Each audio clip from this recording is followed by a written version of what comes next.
Olá, que bom ter você novamente aqui com a gente.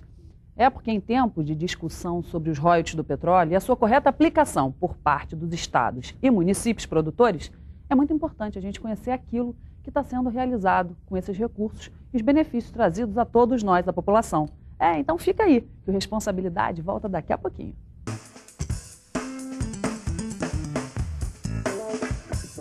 Estamos de volta com Responsabilidade, recebendo hoje em nosso estúdio o deputado estadual Cristino Áureo. Que prazer, Cristino, ter você com a gente para debater sobre esse assunto. Prazer é meu. Que está tão em voga, a gente vê tão frequentemente no jornal. Muita gente até acha que sabe, Cristino? Porque a gente fica lendo matéria e tudo, mas eu acho que ainda tem assim um quê de misticismo em torno disso, porque a gente sabe que é um negócio bom para o Estado, que estamos em vias de perder, mas não sabemos direito a parte histórica, como é que é, quanto que a gente recebe, por quê. Você tem como, assim, dar, em palavras fáceis, do jeito que você sempre a gente acompanha, você vendo aí no seu trabalho legislativo, explicar para quem está em casa?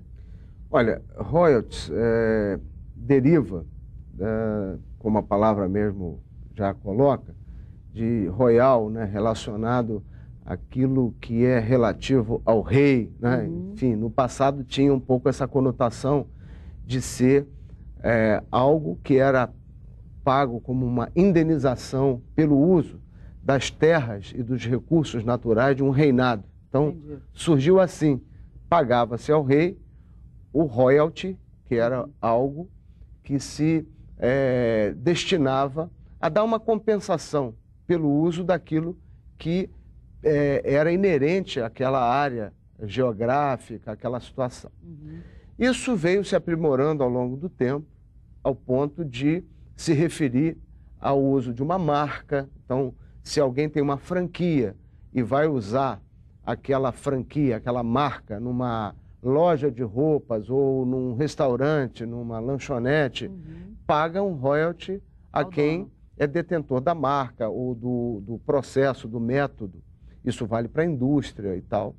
Isso foi evoluindo e, na questão de recursos naturais, como, por exemplo, minério, até mesmo água, né, para geração de energia e, mais recentemente, no petróleo.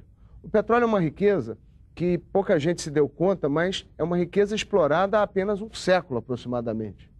Né, todo o impacto do início da exploração do petróleo, inclusive, trouxe grandes perdas do ponto de vista ambiental. Você pode ver que tem uma sequência de desastres, tem uma sequência, inclusive, de uso no início até do processo de exploração de petróleo, que deixou sequelas muito grandes em regiões inteiras do planeta e aqui muito perto da gente, desastres como o da Baía da Guanabara, no início dessa década que nós estamos findando agora, deixou grandes perdas no turismo, na pesca, nas atividades de um modo geral que envolvem o ambiente da Baía da Guanabara e até hoje se faz sentir. Nós estamos tendo aí, lá nos Estados Unidos, o país de maior capacidade em termos de automação, em termos de condição de combater problemas no meio ambiente, você vê que os Estados Unidos estão tendo problemas para conter um vazamento lá no chamado Golfo do México, naquela região sul dos Estados Unidos, ao ponto do presidente Obama ter classificado esse vazamento como sendo o 11 de setembro ambiental. Eu acho que o pessoal, tanto os americanos quanto os mexicanos, já entenderam para que é essa compensação, né? Eu acho que só falta nós mesmo. A sua colocação é perfeita, porque só quem é afetado de maneira importante, significativa, quem enfrentou uma guerra aí, é capaz de avaliar os seus efeitos. Então, essa questão relativa a royalty, ela tem que ser discutida em profundidade, porque quando você tem um problema, né, vamos lá, que Deus nos proteja de um momento desse, mas você está vendo aí o pré-sal entrando em produção, a bacia de produção do Rio de Janeiro, né, com foco ali em Macaé, Campos, Quissamã, Cabo Frio, Búzios. Se nós tivermos um problema que seja metade, 1/3 do que está acontecendo no Golfo do México, em 3 horas, 4 horas de vazamento, as praias do litoral do estado do Rio estarão imprestáveis durante meses. E aí nós vamos começar a ter, no mesmo dia, a evasão do turista, o fim da pesca, deixando 60, 70 mil famílias sem sustento. Nós vamos ter uma perda completa da capacidade nossa de sobreviver como cidade. Você imagina uma cidade como Macaé, o Rio das Ostras ou Búzios e a capital, com as suas praias tomadas por óleo.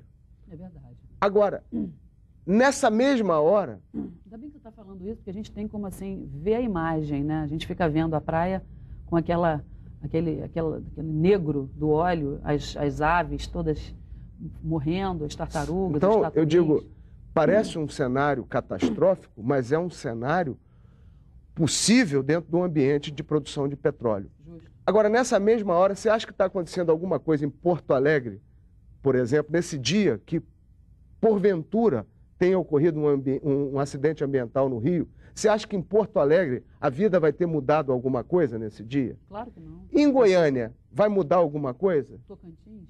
No Tocantins, em Crateús, no Ceará, Então, no Recife. Justo, claro. Então, tá certo. Então não é justo que um recurso que serve para indenizar problemas ocasionados por questões ambientais, mas não é só isso.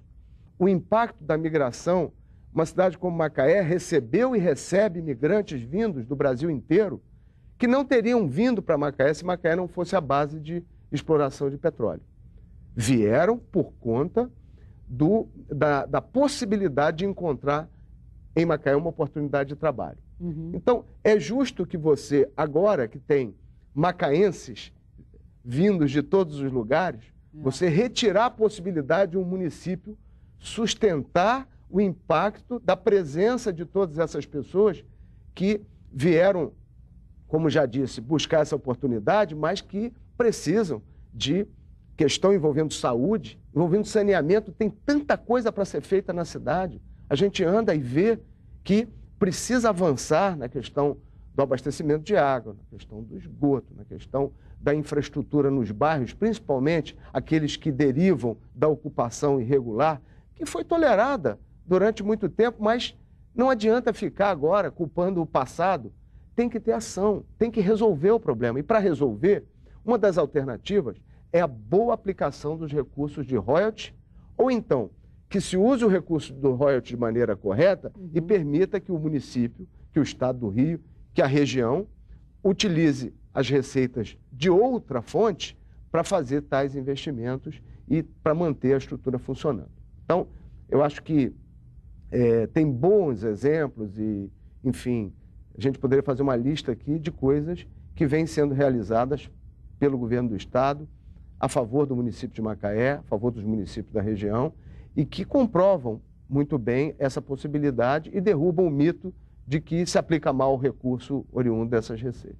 Ótimo, eu acho ótimo a gente elencar isso, mas só para que a gente... Você falou um negócio muito esclarecedor. Sim. Então, isso quer dizer que quando o município bem aplica os seus royalties, sobra dinheiro no Estado? É isso que você disse? Fundamentalmente é isso sim.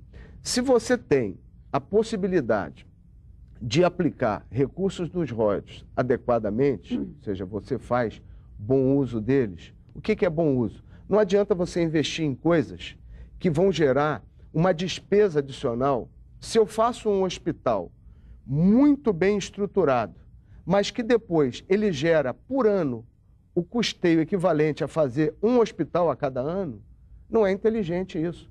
Você tem que pensar o seu sistema de saúde de forma que ele seja algo que beneficie a população, mas seja autossustentável. E como ele é autossustentável? Fazendo os convênios com o governo do Estado, os convênios com o governo federal. Lógico, senão ficam os elefantes brancos que a gente vê, que são apenas hospitais ou escolas eleitoreiras que no último ano do mandato da pessoa sai construindo um monte de prédio e depois não tem como manter. Exatamente. Então, o que ajudou o Estado do Rio de Janeiro, o governo do Estado do Rio, a ter a situação que tem hoje? Responsabilidade, principalmente. Responsabilidade fiscal.